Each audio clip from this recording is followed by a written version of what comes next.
Check 1, 2.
Good afternoon.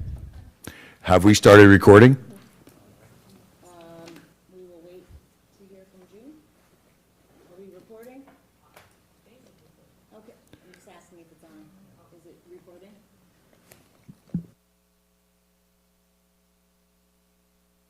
Yes, sir. Good afternoon, and we are recording. Glad to see everyone. This is the Wednesday, June 3rd, 2026 Western Board of Education Curriculum Subcommittee meeting. Thank you for all being here today. Let me first read the purpose of our subcommittee. The Board of Education Curriculum Subcommittee meeting's purpose is to collaborate between Board of Education stakeholders and school-based leadership to discuss all aspects of the curriculum, instruction, school culture, and climate in the Weston Public Schools. Today's meeting actually is particularly focused on teaching, and that, in our estimate, and teaching and learning, in our estimate, that's where the rubber meets the road in our education system. So we're very excited to be here, and I just will go to the agenda item number 1, which is we do confirm that we have a quorum with Nicole and I here. Lisa left apologized that she was not able to attend today. That's why I'm running the meeting. And we have an agenda item number 2 for Nicole and I, and that's to approve our meeting minutes from the last meeting. So I have no input. Do you have any input? No. So can I have a motion to approve the meetings? I second the meeting. Can we have a vote on approving the minutes? That's pretty quick and easy. All right. So I will turn the mic over to our assistant superintendent, and she will run the academic year review from here. Great. Thank you, Mr. Gordon. Welcome, everyone. This is a very exciting culmination of celebration and highlighting of our good work throughout the district in all different departments this year. We have many accomplishments that we'd like to go through and speak to you today.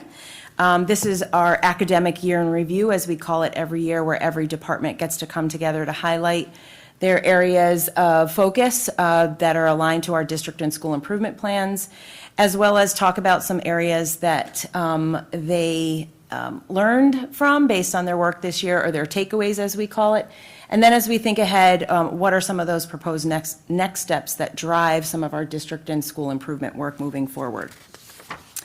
I always start out the presentation to highlight some of the additional presentations that come out of our curriculum subcommittee meeting, as well as our Board of Education committee meetings as well, because it's important for us to see that there are a variety of opportunities for us to talk about how we are celebrating and honoring the teaching and learning that is happening throughout Weston. All of these meetings have been archived and remain available online at our district website if anyone wants to review them in further detail. It's also important to note that these presentations do have a common through line to some of the work that you're going to hear today from our CI, our curriculum and instruction leaders throughout the district in every department. The highlights from today reflect our action steps within our district improvement plans, and we hope that you'll see some patterns and trends throughout the conversation as well. So the curriculum and instruction leader department team, a few years ago when we started our work, we defined a clear vision and mission for our work around the role of a curriculum and instruction leader in Weston. The purpose of these statements was to ensure that we had a common language and essentially a common understanding that we would anchor our work and ground our work in when we are making decisions and we're having conversations at the school and district level. Our vision is to strive to create a strong learning community where teachers feel valued, motivated, and empowered to the commitment of lifelong learning. Together, as a community of educators committed to continuous growth, we cultivate an environment that maximizes the potential of every teacher, ultimately benefiting the diverse needs of our students. Our mission is to provide targeted, evidence-based professional learning experiences in a collaborative setting that enhances teacher effectiveness, confidence, and adaptability. I hope you hear, I read this out loud because I always want to ensure that we are intentionally pulling out some of the vocabulary that we used when we talk about our vision and mission in our department. We want to empower teachers. We want there to be continuous growth. We want to maximize every teacher's potential to benefit the diverse needs of our students. And this vision, as I mentioned, and mission is what guides our work throughout the year. To go a little bit deeper around the role of a curriculum and instruction leader, they hold many hats, and depends on the project or the task that they're working on. And our CILs use different skill sets depending on the situation that they're working on. You may be more familiar with a collaborator or a consultant, but you may not be as familiar with a cognitive coach. And so when we started our work as a department, we wanted to increase our skill set around cognitive coaching. And why is that important to our team? Because we were very comfortable with being a collaborator. We were very comfortable with being a consultant.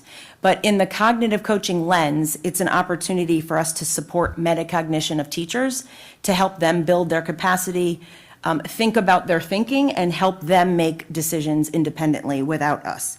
So it builds on their existing strengths and allows them to explore and deepen their capacities as a teacher in the role of teacher, without a coach that is going alongside with them, depending on the project or task. So the idea of cognitive coaching is to build a staff member's reflective mindset, a problem-solving mindset, and really use the skills of mediative thinking to help them gauge different solutions to problems, depending on what's in front of them. So just building on our toolkit, we've been engaged in this work for about 3 to 4 years now. We started out, as I mentioned, with building our skill set around cognitive coaching and those strategies. We've built on that work over the last few years with additional conversations and training around Elena Aguilar's work, which is around transformational coaching. And we continue to build on our toolkit.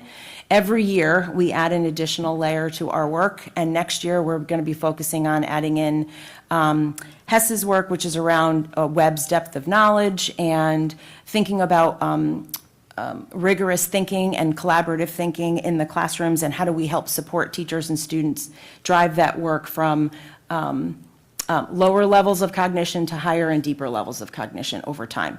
So that is something we're going to be adding for next year as we continue to build on our toolkit moving into next year.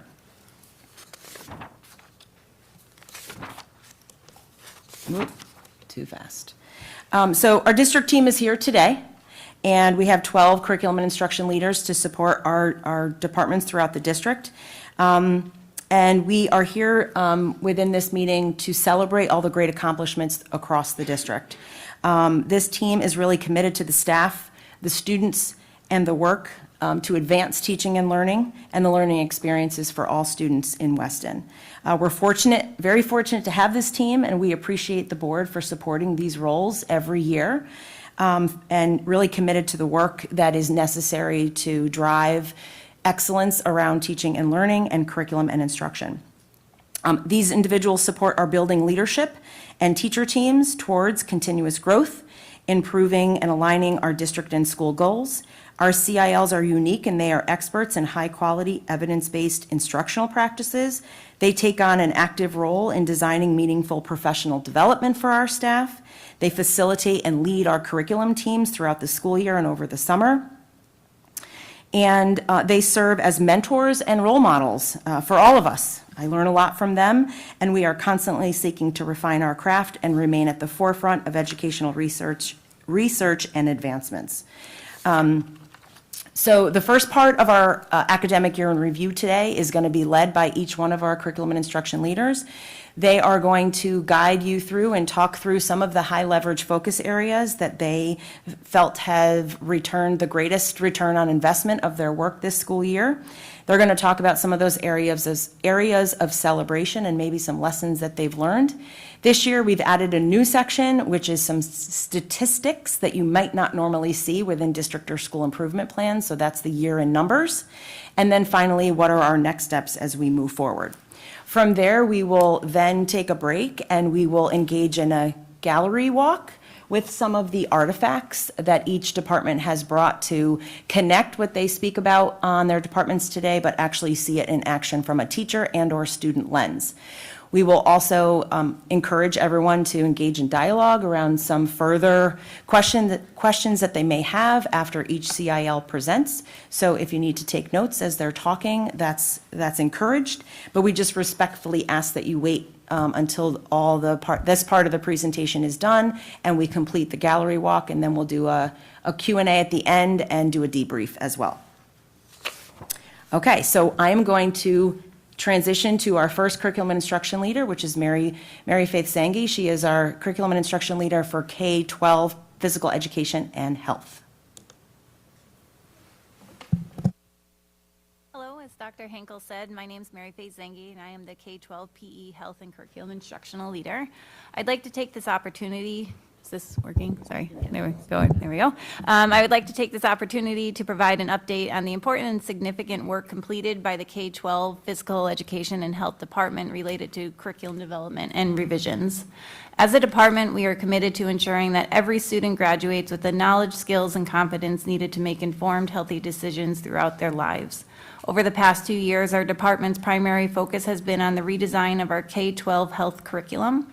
With the adoption of the new state and national health standards, health education has shifted from a content-based model to a skills-based approach. Rather than simply teaching students information about topics such as alcohol, drug use, human sexuality, and stress management, the new standards emphasize the development of essential skills including decision-making, goal-setting, communication, advocacy, and accessing reliable health information. These skills allow students to apply their learning, make personal meaning of the health content areas, and develop habits that support lifelong health and well-being. Throughout this process, our department has engaged in extensive collaboration to unpack the new standards, identify priority learning outcomes, and design meaningful learning experiences that align with this new vision for the health education. I'm pleased to share that the majority of our K-8 health curriculum has been written and is now in the revision and reflection stage. This represents a significant accomplishment and is a testament to the dedication, professionalism, and collaborative efforts of our staff.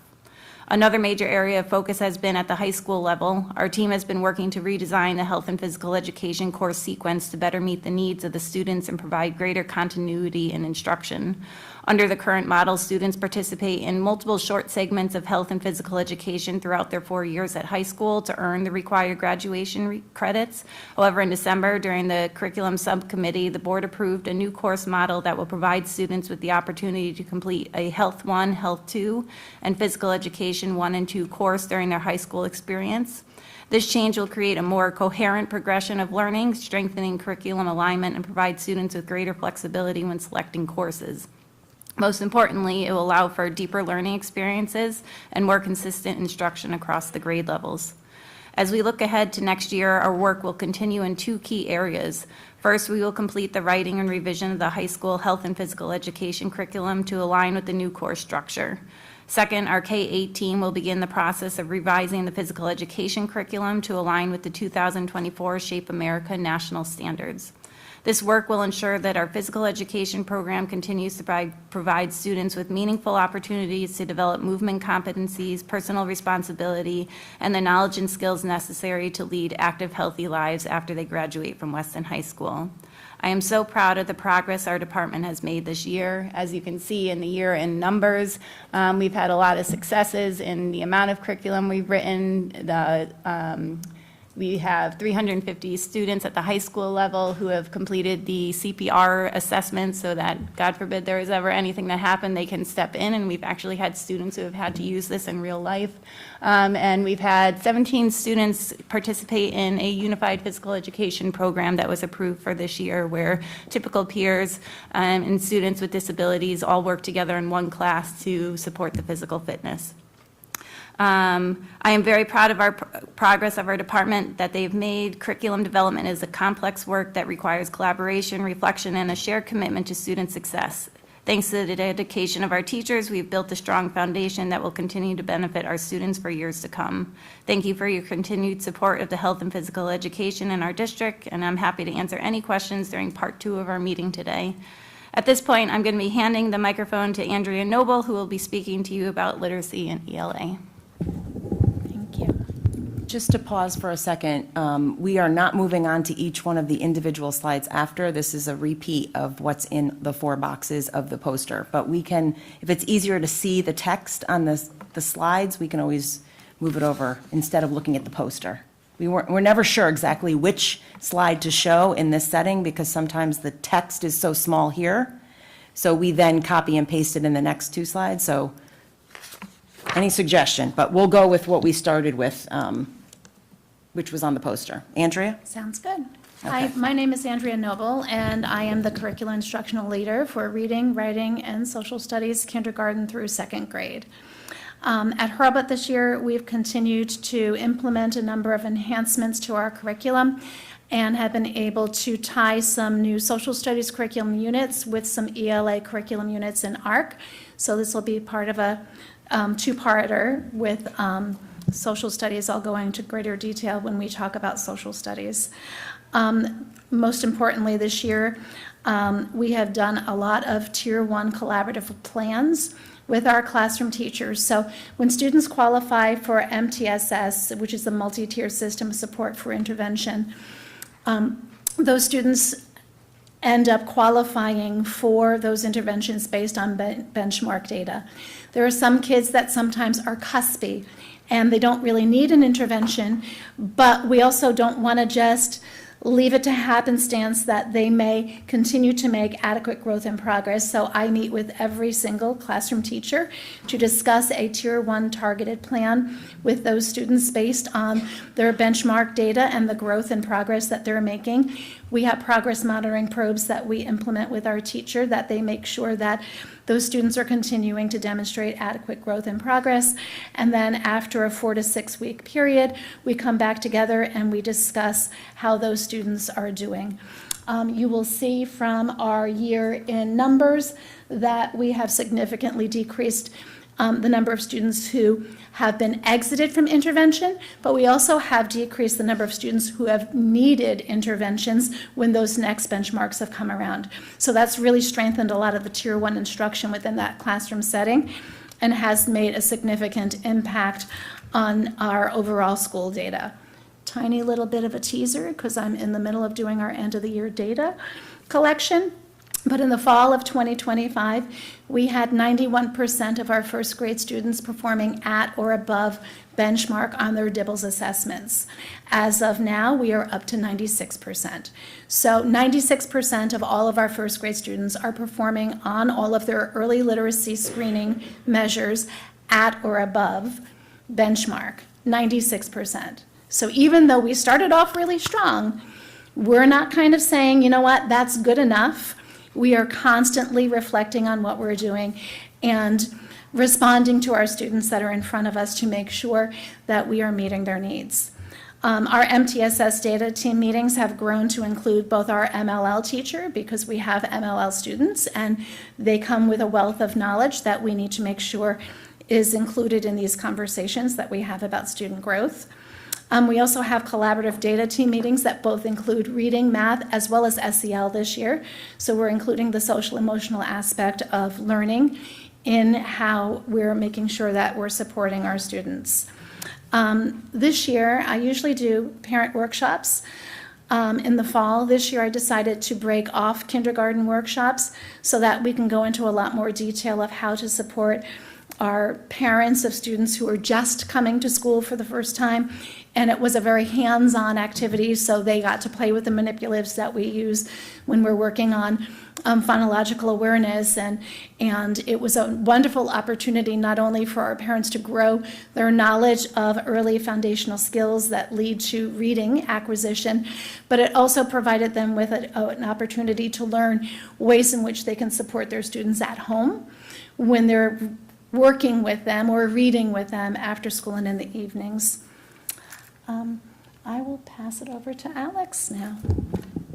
Oh, no, that's okay. I know. All right, is this close enough? Can you hear me now? Okay.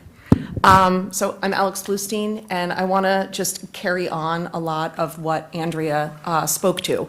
And I want to start by saying that all of the work that has happened, K2, all of the curriculum work, the work on assessment, the work on instruction, we are seeing the dividends of that pay off as students move through WIS. So I just want to share that. There's been a lot of change, and we're seeing the positive benefits of that in many ways. And so you may know that at WIS, we're in our second year of implementation of ARC, which is our core ELA resource. And so at the end of last year, the end of year one, we did focused reflections with all of our grade level teams to sort of decide where we had come, and what goals we wanted to focus on.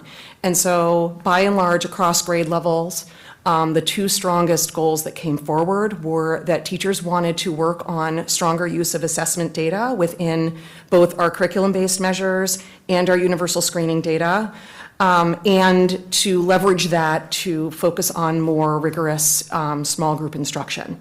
And so the work on that really began during Curriculum Academy last year, where our teams were able to come together and make focused revisions and updates to our units of study to ensure that our instructional practices were strong in the Tier 1 instruction every day, and to enhance our assessments, to ensure that we're routinely assessing standards and creating success criteria for students so that teachers know where students are on a progression, and that also informs for them what to teach next.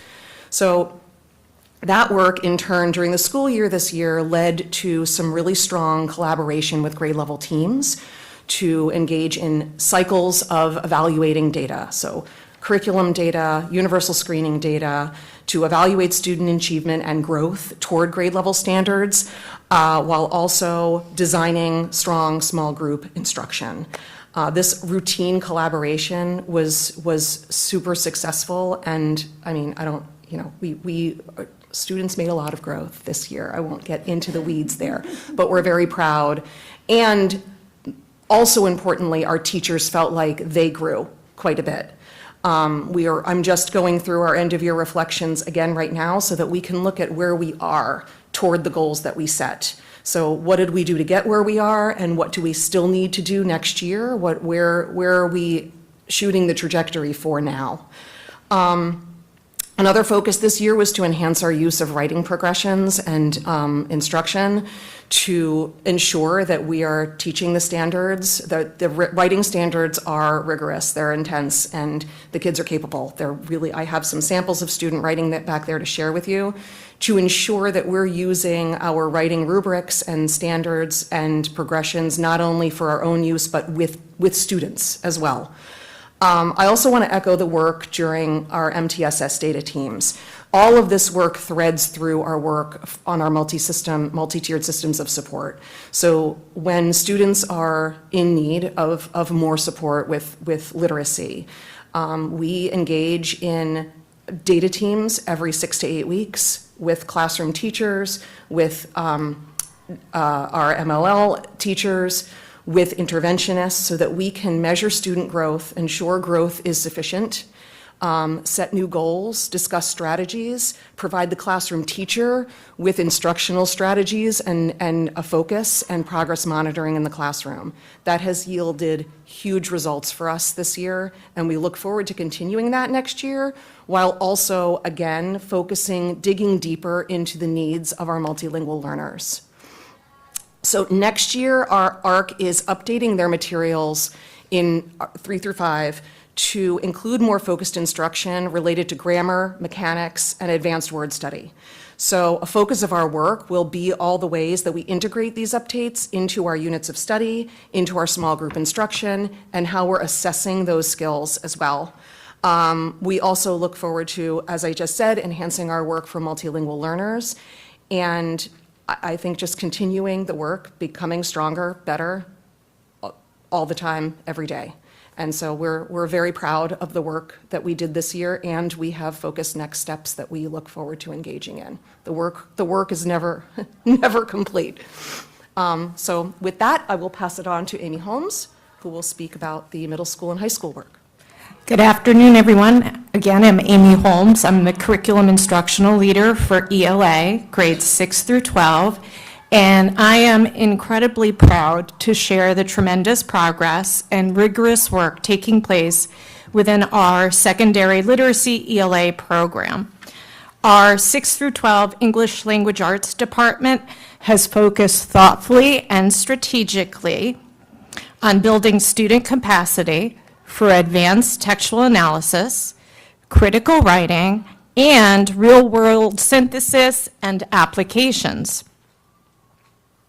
I'd like to celebrate some of what has been recently happening at the middle school, where literacy has become a most powerful vehicle for building community and fostering deep historical empathy.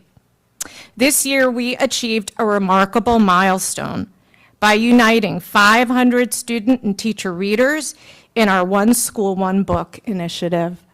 Together, the entire middle school community immersed themselves in Alice Hoffman's historical novel, When We Flew Away. This experience extended far beyond the traditional ELA classroom. Our students actively connected fiction to history through rich interdisciplinary experiences and student leadership opportunities, injecting a renewed energy and purpose around the role literacy plays in amplifying student voice. New to the 7th grade curriculum, the Museum of Human Rights exhibition. It's an innovative ELA social studies interdisciplinary unit that completely transforms our students from passive readers into active historical curators and civic advocates. Currently, the unit is in full swing, and we have some beautiful artifacts at the back tables, and actually the full set of books and resources that students are using to guide this experience. This unit brings together our language arts and social studies teachers to build a powerful structural bridge between literary empathy and rigorous historical inquiry. Throughout this unit, students cycle through deep literature circles, conduct factual contextual research, and transition into studio days where they build physical artifacts paired with self-produced digital audio tour guides. The project culminates on a museum exhibition day when our students open the doors of the school library and successfully using their own creative voices and rigorous research turn abstract global statistics into deeply human stories. Our high school. We intentionally elevate the academic rigor and individualized support necessary for high-level communication. A major driver of our high school success has been the Literacy Lab, which has integrated itself into the fabric of our entire school culture. This academic year, our literacy specialists conducted more than 500 one-on-one student conferences and completed over 150 visits across multiple subject areas, ensuring that strong writing and communication are prioritized across all disciplines. We're also looking critically at how we prepare our older students for the world beyond Weston. This year, we completely redesigned English 12 into a robust year-long course. By making this structural change, we have been able to deeply embed authentic project-based writing designed specifically to mirror the demands of college classrooms and modern professional environments.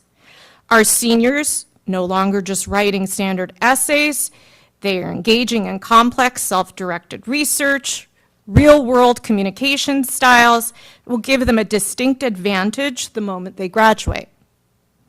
The impact of our rigorous student-centered focus at the high school is vividly reflected in our student outputs and national celebrations. This year, Weston High School boasts 4 prestigious National Writing Award winners, recognized by Scholastic and the National Council of Teachers of English. Furthermore, our student voice is thriving creatively, with over 30 exceptional student submissions produced and published in this year's Filament, Art, and Literary magazine. These accolades are a direct testament to the creative confidence of our students possess when given the tools and support to shape their own perspectives. Over the coming months, our teams will revise and implement updated writing rubrics across multiple genres and grade levels, utilize consistent student writing models and exemplars for ongoing collaboration.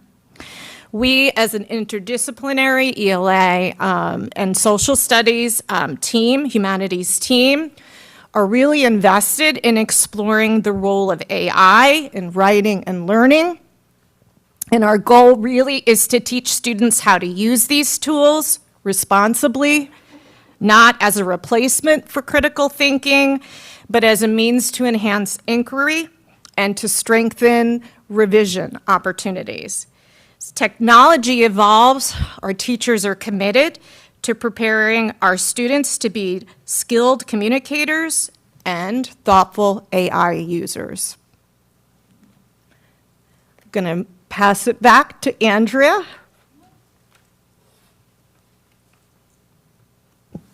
All right.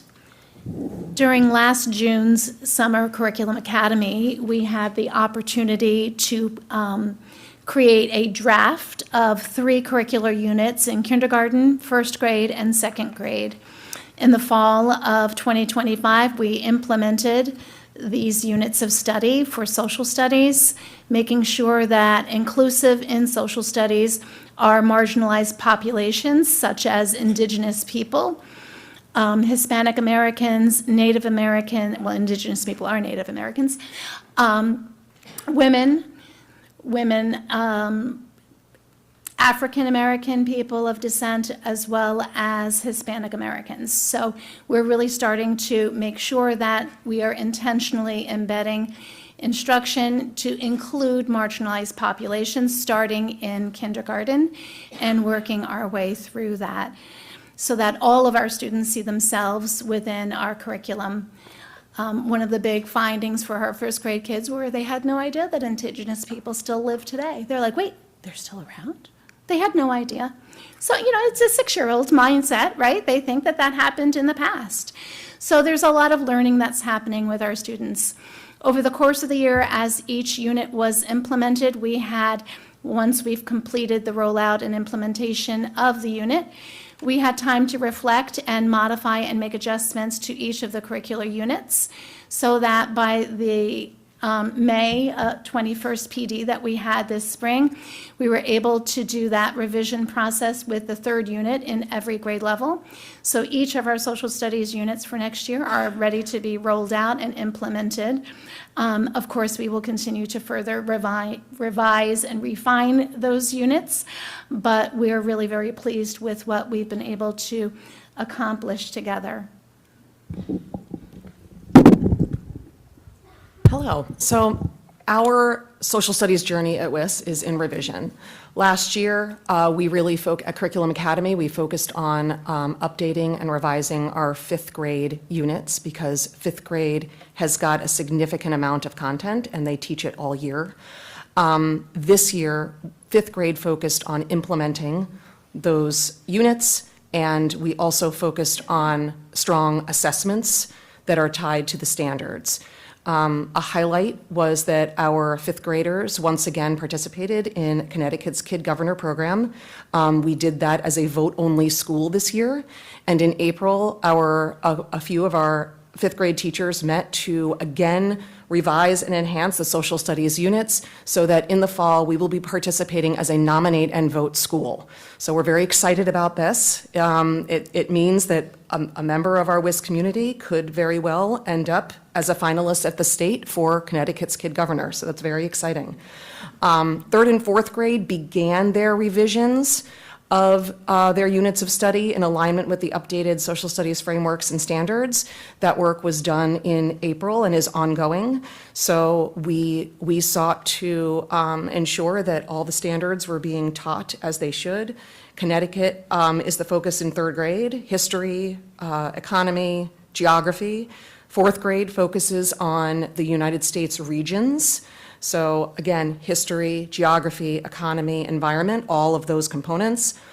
And in fourth grade, we also have a nice alignment with a couple of our ARC core units. So we do an American historical fiction unit, and so we tie that in with regions' history and indigenous peoples. And then our final unit in fourth grade is about U.S. states. So students research different states in the country that are aligned with the region that they're studying. So we're trying every year to enhance that alignment and cross-curricular. And so that is the big work in social studies right now. We're updating our resources. We're trying to really focus on print resources, books, articles in print, and to provide a research environment that mimics what ARC provides them, so that there's consistency and kids get extra practice with those research skills and summarizing skills and analysis of text. And so we look forward to continuing that into next year. And Shauna. Hi, I'm Shauna Johnson, the 612 Social Studies SIL. In the secondary level, we continue our Tier 1 instruction, making sure that we are providing opportunities for students to think critically, to read primary and secondary sources, practice their writing skills, their source analysis. As we look towards the summer, we're going to continue editing and revising some of our curricular units, making sure that we are meeting the needs of all of our students, including the UDL strategies. And to Andrea's point, making sure that students see themselves in the curriculum and that we are representative of the entire Weston community. We have some samples in the back of the room that you'll see from the 612 world that include our performance tasks, so culmination activities using inquiry standards as the basis for them. And there's some pretty interesting projects back there if you want to chat more about them. We've done a lot of collaboration with ELA this year between our One School, One Book, the interdisciplinary unit in 7th grade, and also looking at rubrics and how we can align better with one another. If you look up at the board, there's the last bullet point under the focus areas where it talks about the integration of authentic learning experiences. So that was something that I've been working on. The League of Women Voters has been really important and impactful in providing those opportunities for us. They've come in, they've presented to our 7th grade students kind of as a preview of how Weston works and some issues here in Weston before they jumped into their population project. And there are some examples of that in the back, in addition to some pictures and graphic organizers that the students had with them.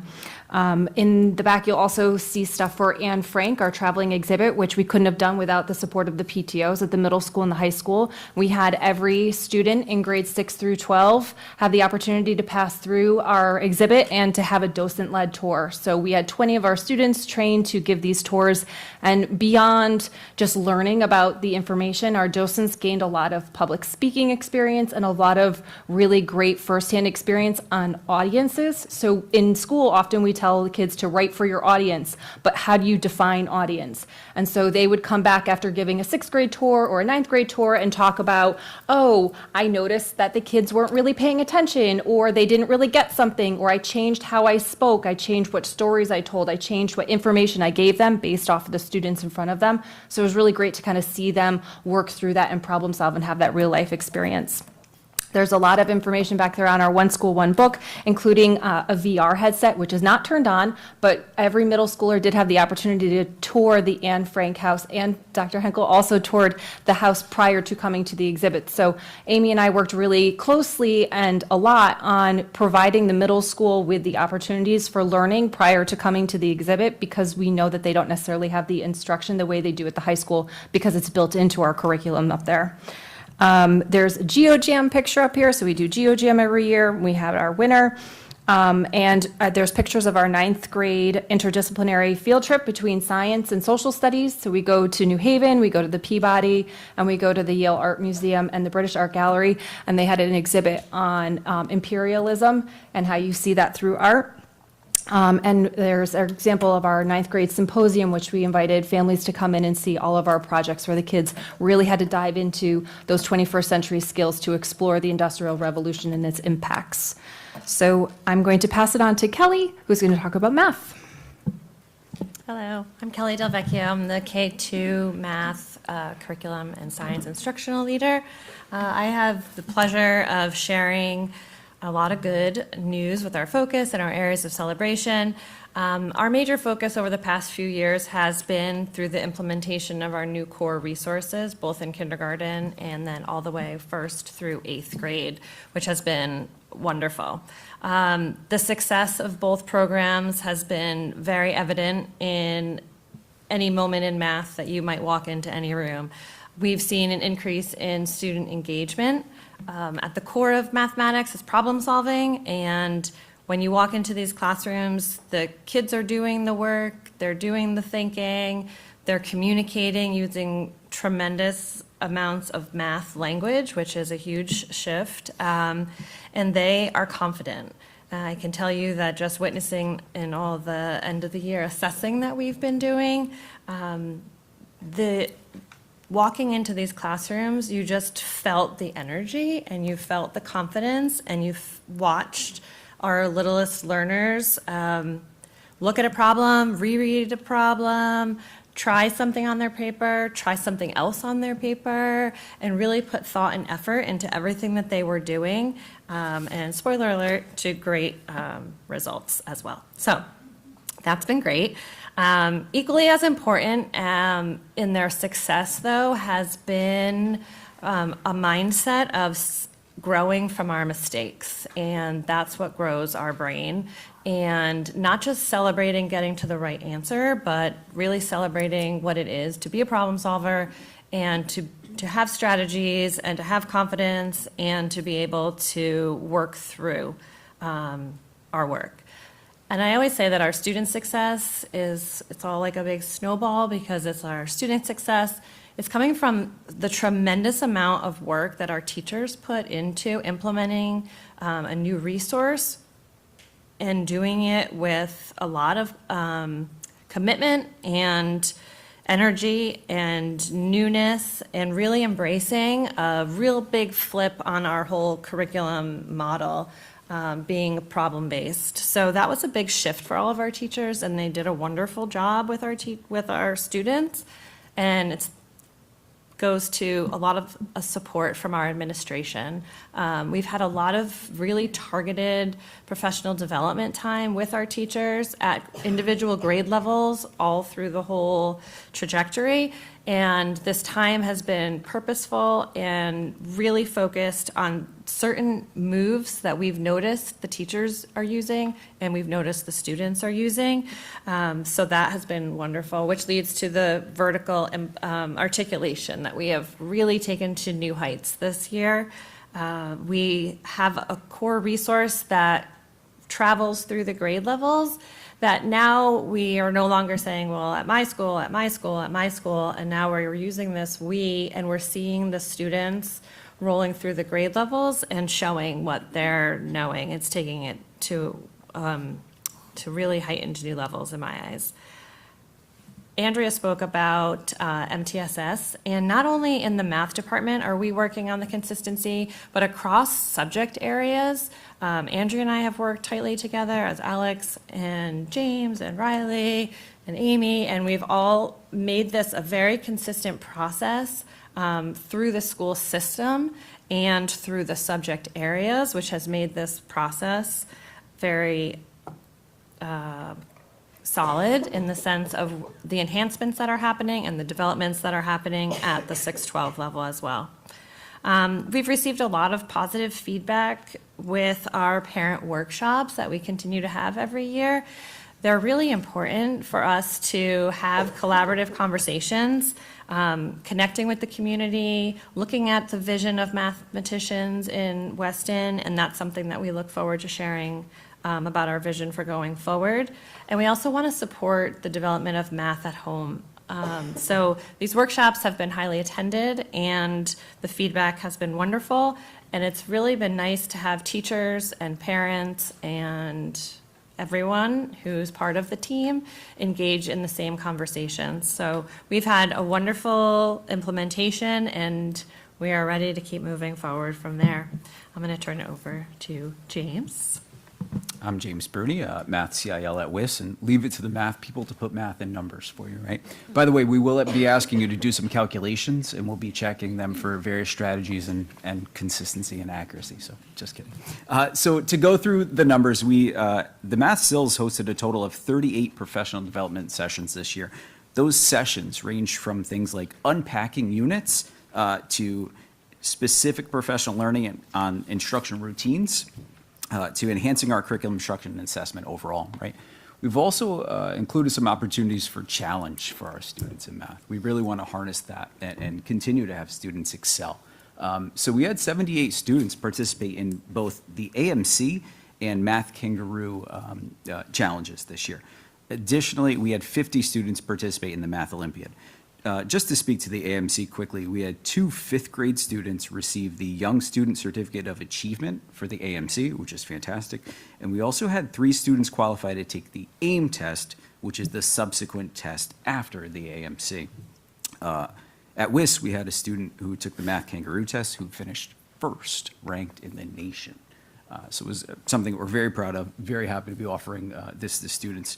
At the Math Kangaroo competition, we welcome students from Hess, WIS, and hopefully next year we're looking to expand that, so we include middle school students as well. We also had 58 parents who attended our workshops. Those workshops were focused on sort of descriptions and communications of our core resource, as well as communicating priority standards for mathematics and how families can support mathematics at home. Additionally, we had 50 students inducted to the National Honor Society for Math. So we're very happy with these accomplishments. Going to pass it over to Riley to talk about our takeaways and next steps. Hi, I'm Riley Rappaport. I'm the Math CIL 612. And I'm going to piggyback off of a lot of what Kelly and James already talked about when it comes to our future goals and our next steps when it comes to math.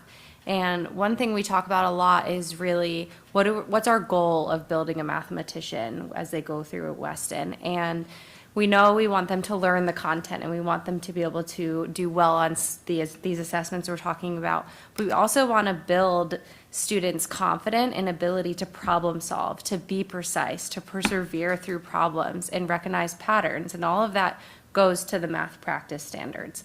So we really, as the years go on, we're continuing to reframe our narrative and our vision of a mathematician in Weston and what that looks like. And how do we assess that? How do you assess if a student is persevering in math? And so we're putting our heads together to kind of come up with some ideas with that. We're also continuing to update, now that we have a solid 1 to 8 to Algebra 1 curriculum, we need to continue to update vertical alignment when it comes to the Geometry Algebra 2 high school courses, as well as incorporating and going deeper in some of our curriculum when it comes to building thinking classrooms and exemplar tasks. What are some of those rich tasks where we can, again, see those students recognizing patterns, them persevering through some things and recognizing structures, all of that stuff. And so incorporating some of those additional resources, now that we've spent a majority of the last 3 years developing this core resource, how are we adding on to that? As well as strategic focus on differentiating instruction in the classroom. So hoping that when you walk into classrooms in the next few years, you see more small group instruction in the Tier 1 classroom where we can really prioritize some of the gap areas that students may have. So pulling those small groups. And now I'm going to send it over to Beth to talk about science. Thank you, Riley. I'm the 612 Science and Technology Curriculum and Instruction Leader. My name is Beth Lancaster. I'm going to share a brief update on our journey this school year, our strategic focus areas, and I'm lucky enough to share our celebrations from this year. Our instructional focus this year has been on deepening student engagement through collaborative work with our teachers. This has included coaching cycles, targeted professional learning, work with our teachers during curricular partner time, as well as grade level meetings. We continue to work on strengthening our interdisciplinary connections by intentionally aligning our science units with our new ELA resources. Also collaborating between departments at the middle school level, we have partnered with special education to plan and deliver targeted lessons that focus on reading for information in the science context. Another focus area has been in encouraging all students to participate in our science classrooms. We're doing this by providing them with strategies in which to engage in discourse. I've brought some samples of that student work and some of the different ways that we're doing that. This helps students feel prepared to engage in argument from evidence respectfully and collaboratively so that they can build their science understanding. And lastly, we have not lost sight of the computer science work that we have to do within the district. Our K-12 computer science team gathered this spring to revisit our strategic plan. That plan, while it identifies many of our stakeholders and some of our curriculum work, is currently on pause because we are awaiting the new computer science standards. So we're looking forward to digging into that work, hopefully after they are passed this summer. Now on to the celebrations. This year, our collaborations between schools has begun. WIS and WHS were able to plan a science research expo. So along with my colleague James and our honors science research teacher Stacy Greenberg, we had all of our honors research students present their projects in a way in which it could be well received from a fifth grader at WIS. So they took that complex research that they've been doing all year long with the goal of being able to communicate it at a fifth grade level, engaging students in some activities. So I brought some of those with me, but it was really just an amazing show of engagement amongst our high school students, but also our fifth grade students, and they provided amazing feedback to our high school students. I also want to thank Principal D'Amico and Principal Canetta because it really was a team effort. They came and met with our students. The students were able to ask questions. They dug into the science standards. It was really an amazing experience. Another celebration are our 4 new science units that were implemented in grades 6 and 7. These units were focused on student inquiry. So I have to celebrate our teachers who took that on this year. These 4 units have really strengthened our integrated science curriculum at the middle school level, and we saw students engaging in some deep science learning. And I have artifacts also to share of that, so I hope you stop by and check them out.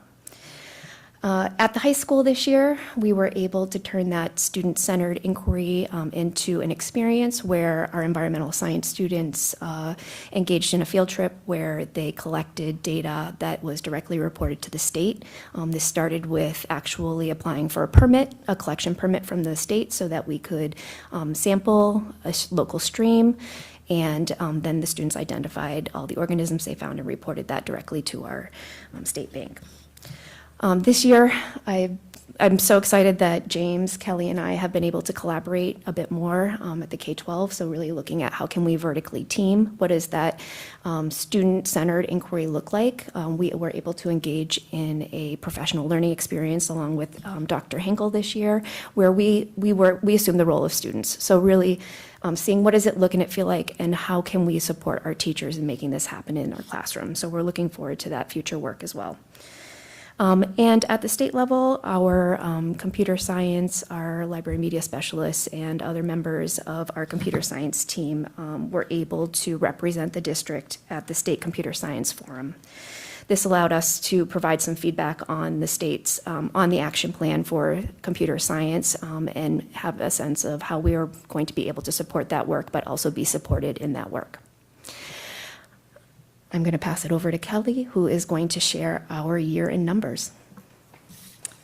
So we've had an astounding number of things happening in the district science-wise. Our 25 rigorous professional development sessions have ranged from advanced scientific discourse to classroom AI integration, and the impact on our students has been massive. We've had over 400 of our students involved in science extension clubs, from robotics to the biology Olympiad. I'm going to read this one from my notes so I don't get it wrong, but culminating in many statewide and historic awards. We had a second place finish at the Connecticut Science and Engineering Fair in their category. And across the district, our students took on a very creative challenges too, including an incredible 120 K-12 submissions to the Housatonic Resources Recovery Authority Recycling Billboard Competition. We would definitely like to thank the PTO for the Wonder robots that were purchased, to Beth's unit development at the middle school. The middle school lab has been hopping with some new curriculum advancements that were made. All of our students, from the youngest up to the most experienced, have been on field trips and school-wide activities, and our faculty's excellence was also recognized. Melanie Welsh was named as the CSTA Middle School Teacher of the Year. Michael Aikenhead was selected as the Explorer Club Teacher Fellow for an upcoming expedition to Peru, and Aaron Lucia received the prestigious WEF Founders Award as well. So we are proud of our numbers in science, too. I'll hand it over to James. So Riley spoke before about some of our practices with identifying what high-quality instruction looks like in mathematics, and we're trying to do the same thing for science. So we really are articulating a shared vision for what high-quality instruction looks like, and also what high-quality instructional materials can support that. We're also looking for K-12 science learning walks to help identify professional learning needs across the district, right? We want to have more of a district lens of what science looks like. Additionally, we have some updating to do to curriculum documents to our intranet to reflect some of these changes that we've made. We're looking to design and pilot 3D assessments in grades 6 through 12. And WIS currently has a teaming model at grade 5. We're exploring a teaming model for grade 4 next year, where we're going to have some specialty in terms of teaching science. So we really want to be able to support that every way we can. And we're also looking to reconvene the District Computer Science Committee to review the new state-adopted standards, make sure that our plan aligns and adjust as necessary. I'm going to pass it over to Liz to talk to us about all things music.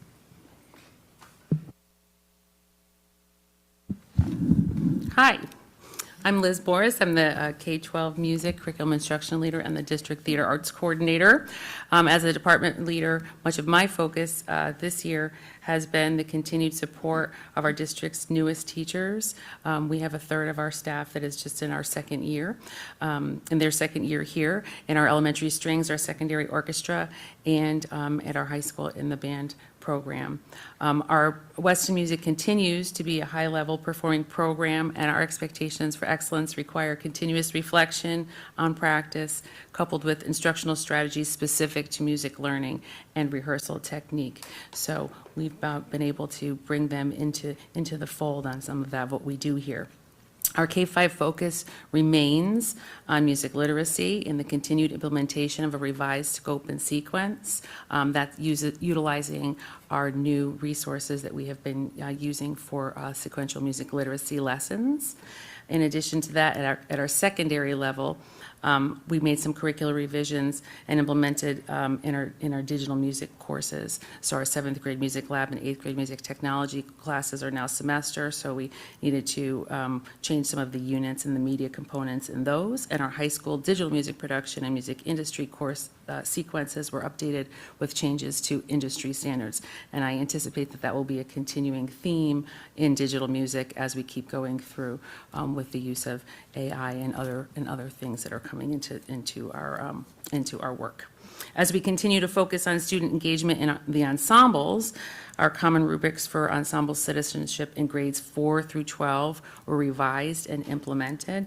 So basically, that gives every student the idea, the criteria for success within that ensemble. So beginning ensembles in grades 4 through 6, utilizing kid-friendly language, kind of introduce them to what that is to be an ensemble citizen, what you need to do to be successful there. And 7 and 8, they kind of build on that foundation with our novice groups.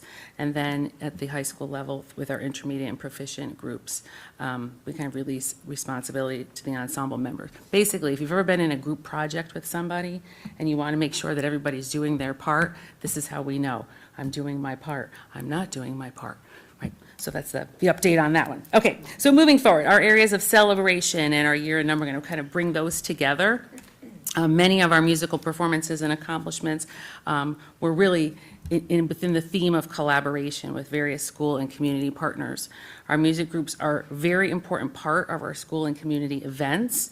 Everything from Veterans Day to the winter holidays to Black History Month, America 250, athletic events, pep rallies, you name it, you will find a music group at one of those events bringing community and bringing music into that community. So many of them are in our schools, but also as a part of collaborations with the town of Weston, with the Weston Celebrates 250 Committee and the Weston Commission for the Arts. If we look to our year-end numbers, you can see that we continue to maintain a very active program. Just as a reminder and a little plug, on our website, there is a performing arts calendar that you can subscribe to that will let you know about all of those events so that you can attend. So we hope to see you there so that you can hear our kids because they're amazing. I'd like to highlight some special recognition to celebrate our exceptional music students. For our regional and all-state musicians at the secondary level, we had one student audition and be selected for the high school all-state. 10 for Western Region at the high school level, 12 at the Western Region for middle school, and then we had 8 elementary students that were selected in grades 4, 5, and 6 to be part of the Elementary Honors Band, Elementary Honors Orchestra, and Elementary Honors Chorus. In addition, this year at our high school theater awards, at the Halo Awards, I have to mention that our students were nominated for 13 awards, including Best Orchestra and Best Classical Musical. And this year, they won for Best Classical Musical, the first time in 8 years that they've won that award. We were pretty excited about that for Little Shop of Horrors. It was a great show. It's particularly impressive because our theater is a co-curricular program, so there are no courses offered in our schools. Everything is after school. That's acting, musical theater, set design, costume design, stage management, lighting, sound, all of those pieces. And we're fortunate that we hire professionals and contractors who provide on-the-job training to students who desire to learn all of these things. So we're very proud of that. I'd also like to highlight a couple of special events this year. Clinics and festivals provide our students musical experiences with professional musicians and judges and give feedback for growth. They also allow our music teachers embedded professional learning opportunities with professional conductors and musicians. So some of our adjudicated music festivals this year that we participated in, the high school jazz ensemble participated in the Wilton Jazz Symposium with other ensembles from Westport, Fairfield, and Wilton, and a professional group, the Berkshire Jazz Ensemble. Our middle schools just got back recently, and our auditioned orchestra, choir, and jazz ensembles were adjudicated at the Trills and Thrills Music Festival. I was there. They did a wonderful job. We got some great feedback as well. And our high school orchestras participated in an adjudicated festival in Norwalk with other high school orchestras from Greenwich, Westport, Norwalk, West Hartford, and Middletown. Some interesting clinics that happened here in our schools. We brought some people in for a high school jazz clinic with Grammy Award-winning jazz musician David DeJesus. Our middle school and high school band participated in percussion clinics with a percussion specialist, Jeff Jones, which is really great because not every band director is a percussion specialist. So being able to bring somebody in who really understands percussion and how that works and how to best teach that to kids was fantastic for our teachers. We also had a very interesting experience with our high school orchestra and our high school jazz ensembles. Usually those things don't go together, but we had a performance in a clinic with a jazz professor, Sarah Caswell from the Berklee College of Music, and her band, and her specialty is in jazz violin. So we had clinics on improvisation and also jazz for strings. In addition, other celebrations, the celebrations of America's 250th birthday. We had our district-wide concert, Celebrate 250, during Music in Our Schools Month. It was an amazing concert, amazing night, and all of our schools were all represented that have performing ensembles. And all of our spring concerts this May featured pieces that celebrated America and highlighted the American voice. While we are celebrating 250, I'd like to celebrate our music staff. We are so fortunate to have music staff that support this very active and robust program. This list of accomplishments and all of the things that happen with our students are the direct result of great teachers who continue to rebuild and maintain a cohesive program. Every item on that list means, and everything that you've come to, every performance that you've been to, every event that you've attended is extra hours, weekends, and in the evenings. And we're really fortunate to have people who are so dedicated to our students. Some things, some takeaways and some things for next steps. I want to focus on really looking at the program by strand going into next year. Really, music seems to be, it's a catch-all, right, our music program, but really our band, our orchestra, our choir, those are the strands of the program, and we want to make sure that to have those highest level of ensembles and to keep active like this, we really need to focus on our specialty and commit to that strand of the program. We hope to increase students auditioning and participating in regional and all-state and develop consistency in the program. We also want to make sure that we are supporting them for their highest level of student achievement, making sure that we have access to their teachers so that they can have time to be able to do these things. One thing to note, retention is paramount for a successful K-12 music program. It's one thing to get the kids involved, but to keep them there, that's one thing that we always are trying to do. Our elementary and middle school ensembles, those feed our high school ensembles. So if we are missing any of that instrumentation, if we're missing at that skill level, we need to really focus on that. So we really want to create structures that allow access and support student success with all of our scheduling and lessons and offerings and all of the things. In addition, I'm hoping next year, since our music program naturally connects with other parts of the district's academic and arts curriculum, I'm looking forward to continuing to develop some interdisciplinary connections and opportunities to integrate music into other areas of the curriculum. So, and that's it. And I'm passing it along to Sarah Webb for visual arts. Hi, I'm Sarah Webb. I am the K-12 Visual Arts Curriculum and Instructional Leader. This year, it was my first year as this department's CIL.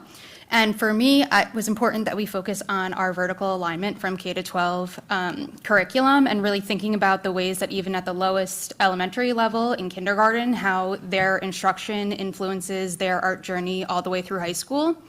And so we were very focused on our technical and skill-based learning, but also in a mindset shift and the belief that there are many ways for a student to be a talented artist. If you ask a lot of our youngest learners what it means to be good at art, they think it means to be good at realistic drawing. And so we're trying to shift their mindset to understand that there are very many ways that you can excel in the arts, and to create a very inclusive program so that all students and all families feel that they have a place within the Weston Art program, and that there are a lot of avenues to be an artist and to be successful here in Weston. We've also been looking and revising our curriculum, especially at the high school level, in trying to meet the needs of current learners and current students. We live in a very visual world today, and so we're particularly focused on updating our graphic design and media art pathways to better meet the needs of students and technology today. We did have a lot of successes this year. Another one of my goals was to provide more professional learning opportunities specifically within the arts. We had on and off-site professional learning opportunities. We went out to the Brookfield Craft Center, as well as offering more art-focused choices, especially during our Future of Schools PD Day. Those sessions were highly attended not only by the art department, but by teachers across all grade levels and all content areas, which I think speaks to the importance of art, not just for our students, but also for our teachers. At one of those sessions, we created a really beautiful collaborative mural. We felt it was important to highlight not only student work, but the role that teachers have in this district. And so that will be completed and featured in central office. We also were focused on creating a lot of opportunities to display student work. We just had our district-wide art jam on May 21st. If you weren't able to attend, I have a lot of our beautiful work here with us today.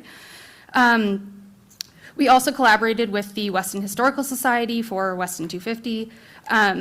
Some of the work from Hurlbut and from the middle school will be donated to the town and will be on display at Town Hall and at the Historical Center throughout the summer, and they are keeping that artwork as part of their collection.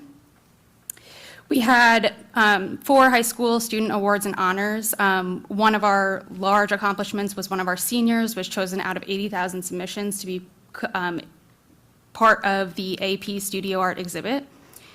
We also ran 2 new ECE courses at the high school and will continue to add ECE courses to our program next year. We had 18 new students inducted to our Honor Society, and we had 5 art-focused professional learning opportunities, which is 4 more than we had last year. And as we move forward, we're continuing to look for opportunities within the community, both in and out of school, to display our students' work. And we're going to continue focusing on our vertical alignment, again, particularly focusing on our media arts pathway and the opportunities, the different types of courses we offer at the high school level.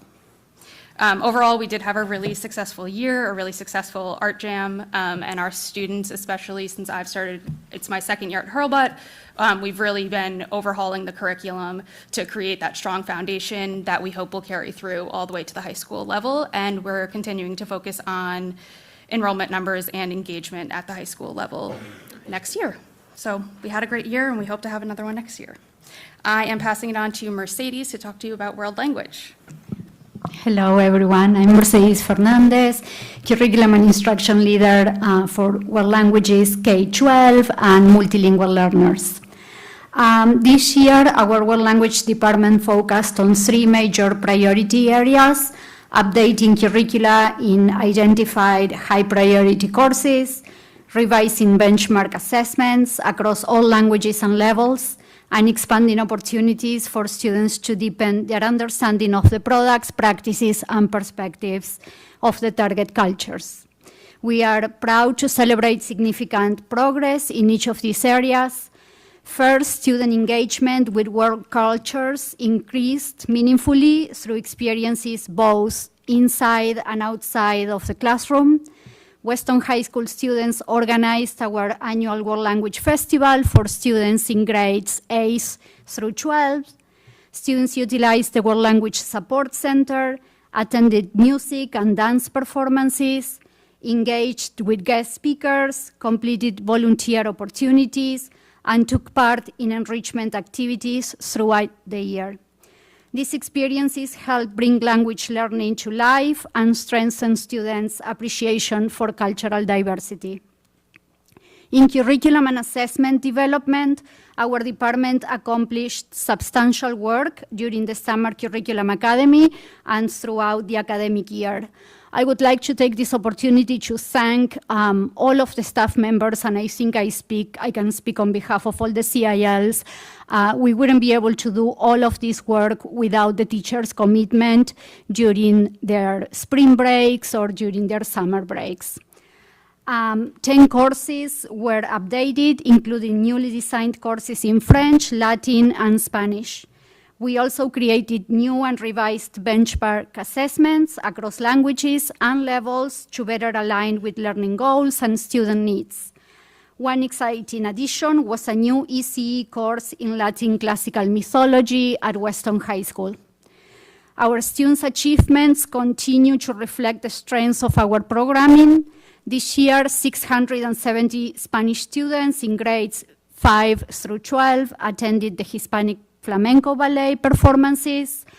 58 students at the high school were inducted into the French, Latin, and Spanish honor societies in our annual celebration last week, where also 120 students were awarded certificates and medals for their performance in national language examinations.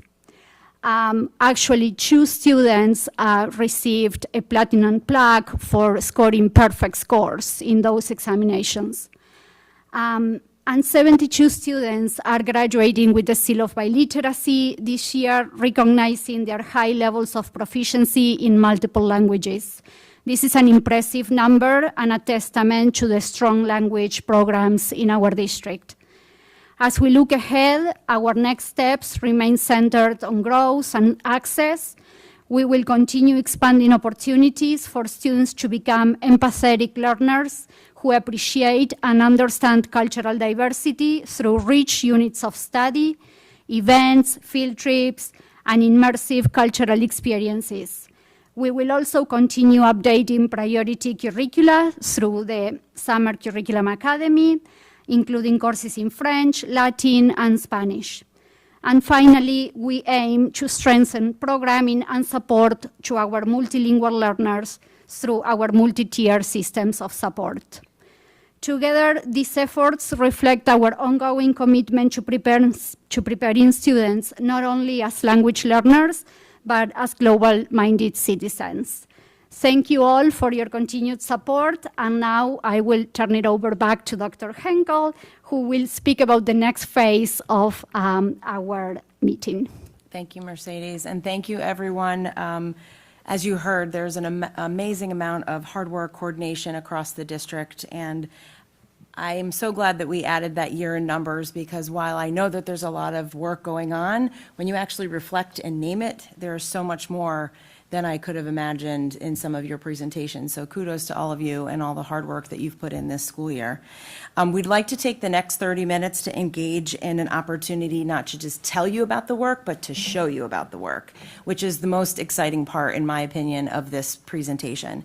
So in good instruction style, we have created a note catcher for you. So as you're walking around and engaging in conversations, we'd like to encourage you to think about some of these questions as you engage in conversation. You do not need to use these questions, but by all means, it might help us as we debrief at the end after you have already gone through each station. So for the next 30 minutes, there's clipboards there for you if you don't have something to write on, and our CILs will be at each area to answer questions and dive into more artifacts based on what they spoke about today. And then we'll come back together and do a debrief as well as a Q&A. Okay? Great. Ready, break.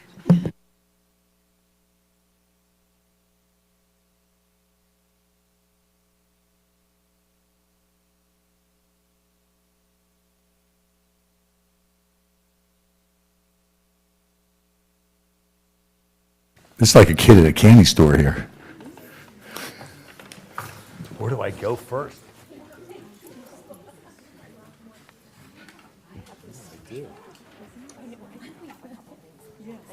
Run. 30 minutes.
There's always a way around.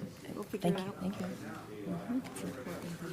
All right, thank you, everyone. I think we all can agree that the amount of work and ways to celebrate this year has been really commendable and exciting.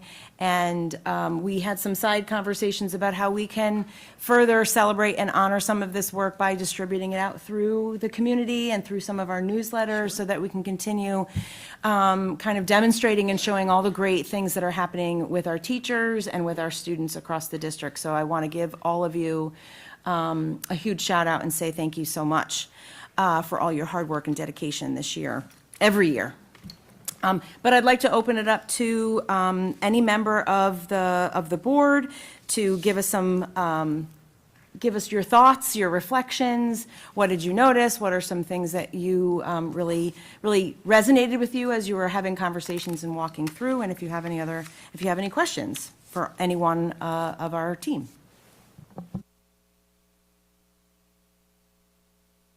I don't have any questions. I went and I asked questions to people who I had questions for, but thank you everyone for coming today, for giving this presentation, for doing all of the work to prepare for today, for your wonderful boards. This truly is a wonderful, rich celebration of so much learning and so much teaching and support that you're providing to all of our teachers in our district. So thank you so much for everything. It's just incredible to see the variety of learning and the variety of means and methods throughout the ages and grades. So thank you. It's really enjoyable. There's like a few things that I think about for next year that I would want to know more about and or consider, because one of the questions I had today as I was hearing the presentation on theater and music, my question was, do we have drama? And the answer is no. And I know that for me, who attended a K-12 school of pretty much the same size as Weston, I was about to say Westport, I had drama starting from, I have to think because of like when I transitioned schools, but probably first grade. I participated in school plays starting in elementary school. It became optional after a certain age, but in elementary school, participating in school plays was required. But drama was a class where we looked forward to drama every week. Like everyone in our class looked forward to drama every week. And I wasn't even a drama or a theater student, and I still loved it. And I could not imagine the benefit it would have for so many different types of learners in our district to have that as an option during their day. And also, if you talk about the high quality performances and concerts that you are putting on in middle school and high school and the awards that you're receiving, and you're not even doing it for awards, but just having interest, retention, recruitment, to have those foundational skills as a young learner, I think it's invaluable for so many different types of learners and also really contributes to your portrait of a graduate. Thank you for that feedback.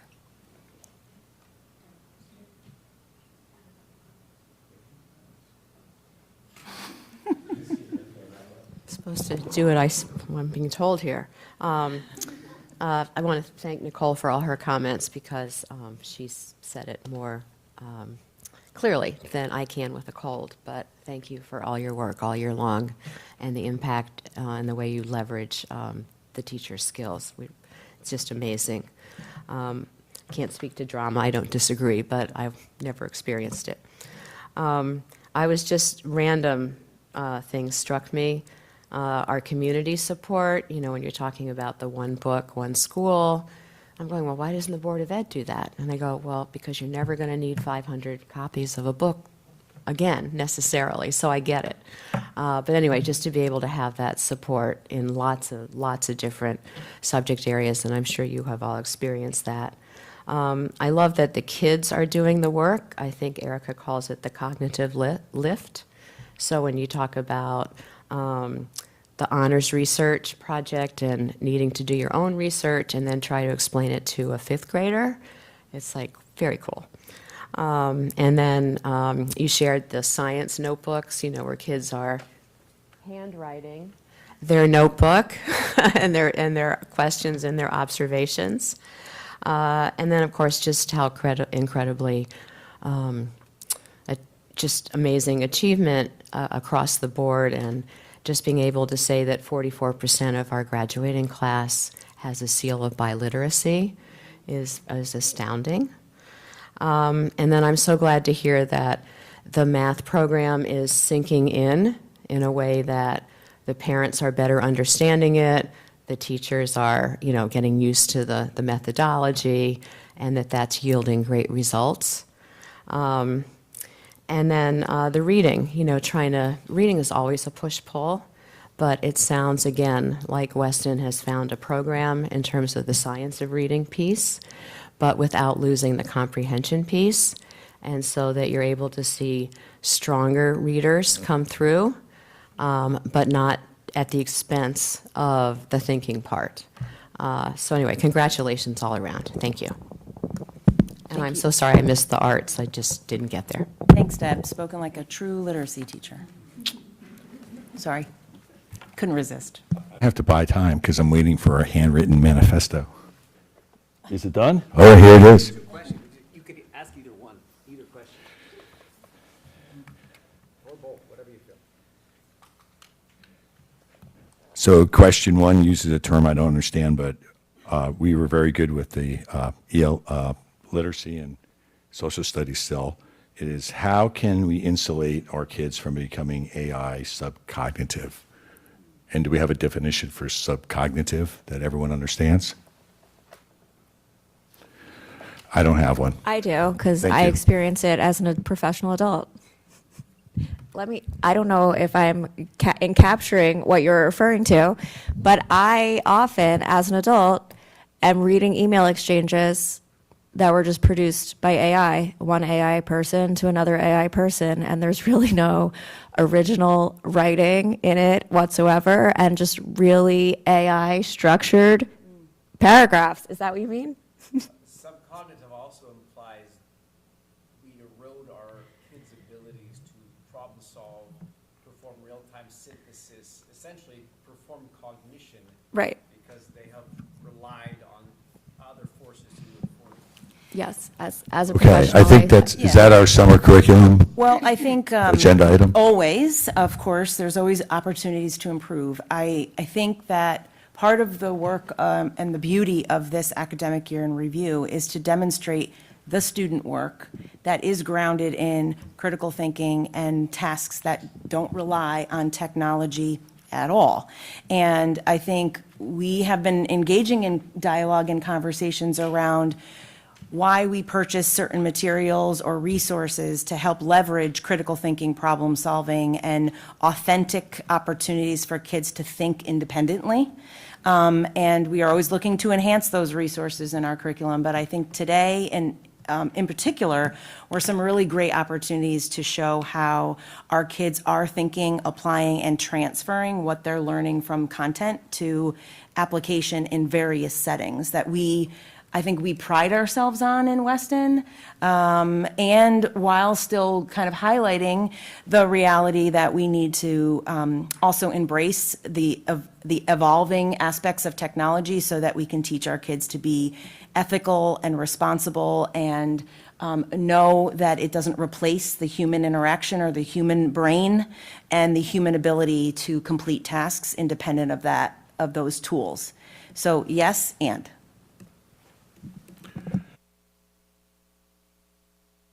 To be continued. So I'll ask the second part of Chad's input, and I'll add to a comment I made in our Monday night special meeting about you have a balance of tech, right? It could be a tool, it could be a crutch, right? We don't know yet, right? You want kids to embrace the tech, and I saw that at like Project Challenge because they had VR goggles, they had a gem bot, right? It was remarkable what they did. On the other hand, most of them don't understand how it works, like how they got to that point. And I think that's an opportunity for our district to sort of show, this is how we get to this point.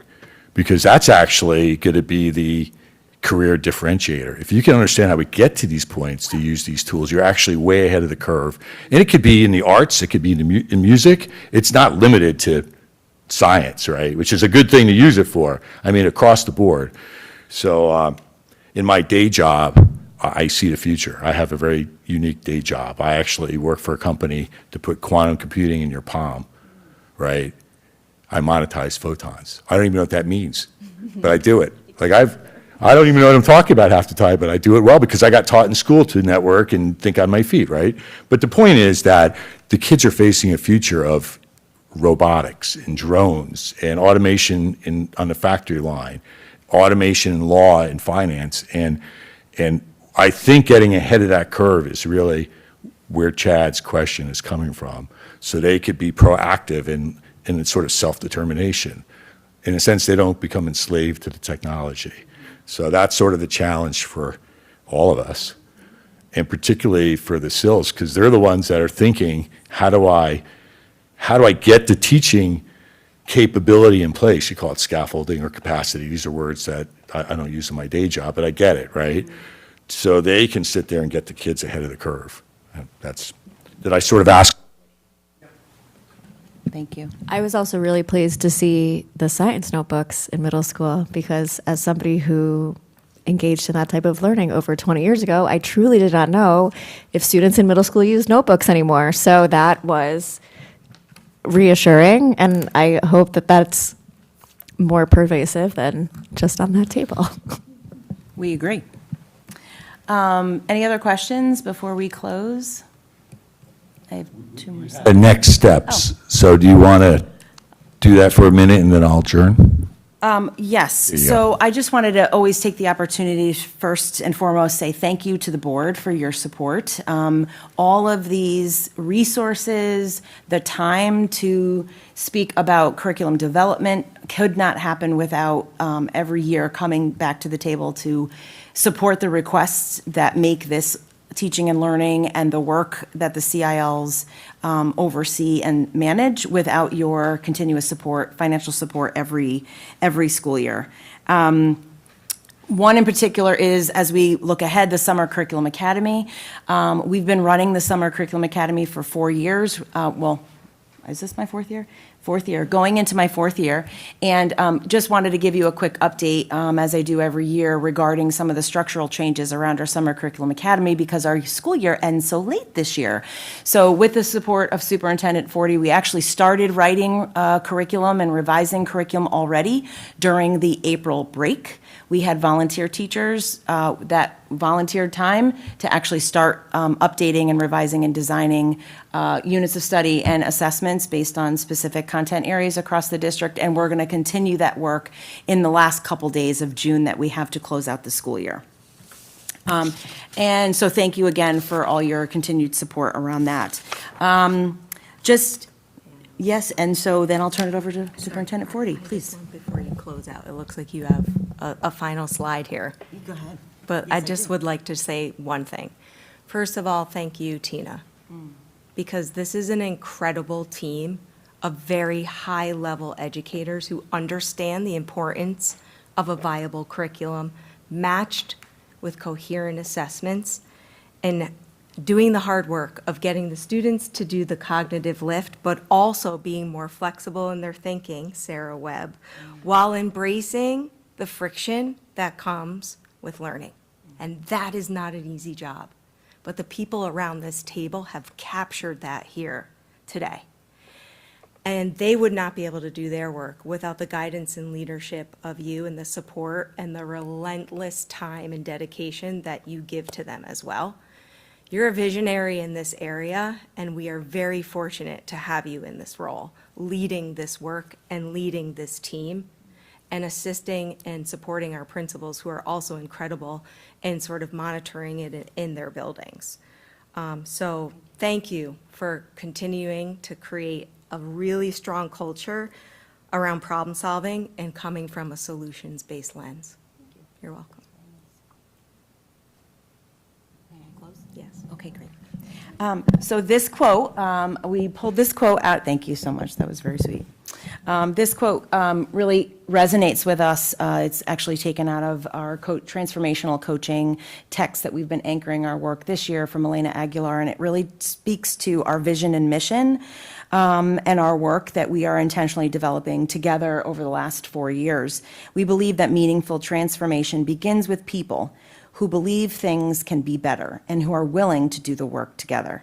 At the heart of this work are relationships and connections that we build with adults, which ultimately shape how we influence, support, and inspire our students. So this quote really drives what we do, and it sent a message to me to close out our year and close out our academic year in review with all of you. And I want to continue what Erica said.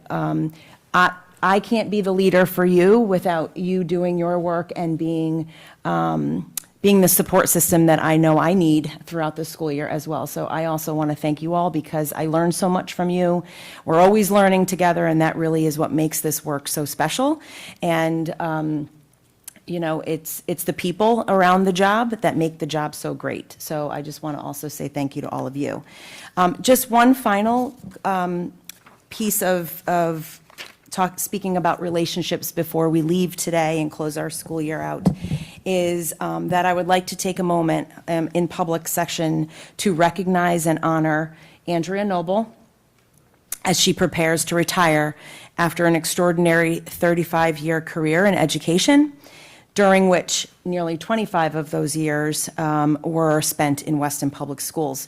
So if you won't mind, I'd like to just take this moment to highlight and honor you. I actually have gone back into this massive folder and actually learned a lot about you. So give me a little bit of time. So Andrea arrived in Weston in the fall of 2001 as a reading intervention teacher at Hurlbut Elementary School. She brought a strong foundation as a classroom teacher, instructional leader, and curriculum developer, having previously taught in Greenwich Public Schools, where she served as a grade level leader and learning facilitator and consulted on developing instructional materials from Addison Wesley Publishing. I did not know that. I saw that. Amazing. The math. You have the math there too. Little did I know. What began as a role supporting struggling readers quickly evolved into a career defined by leadership, expertise, and an unwavering commitment to helping all students succeed.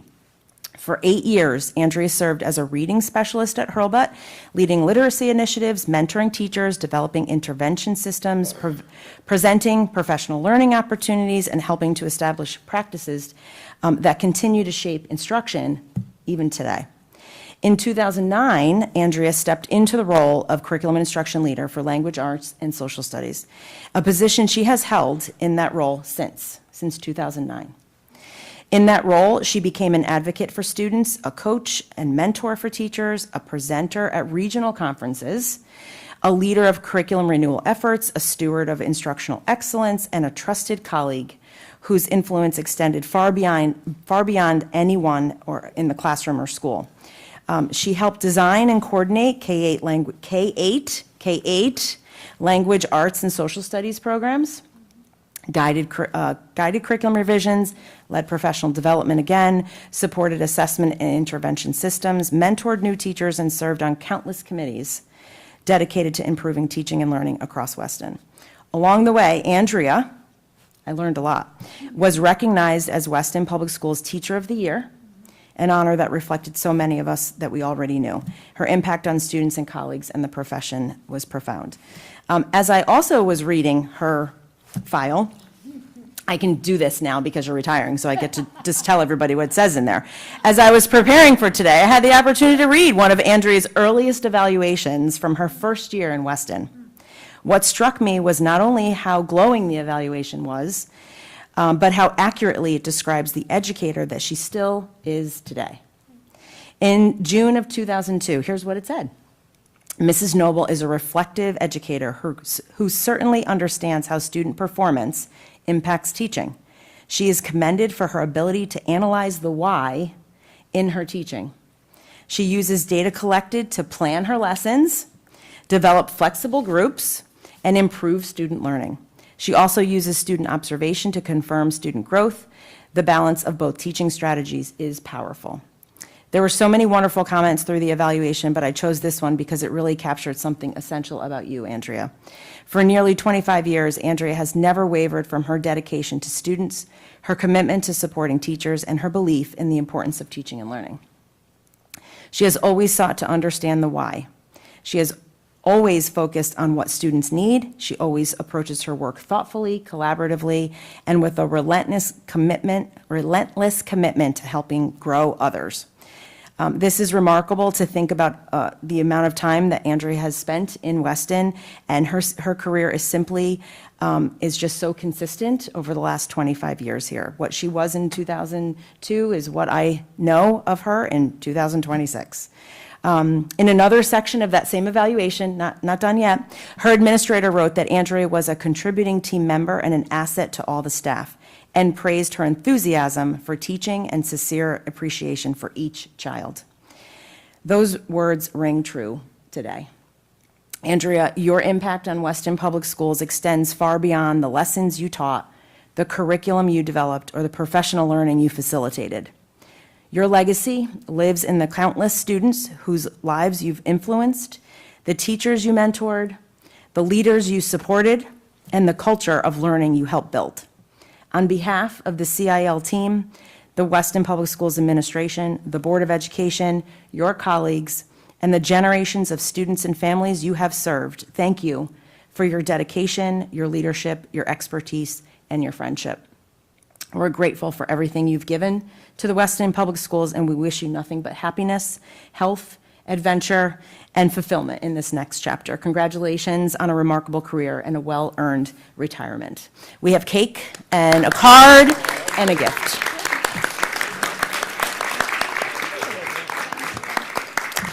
Oh, yeah.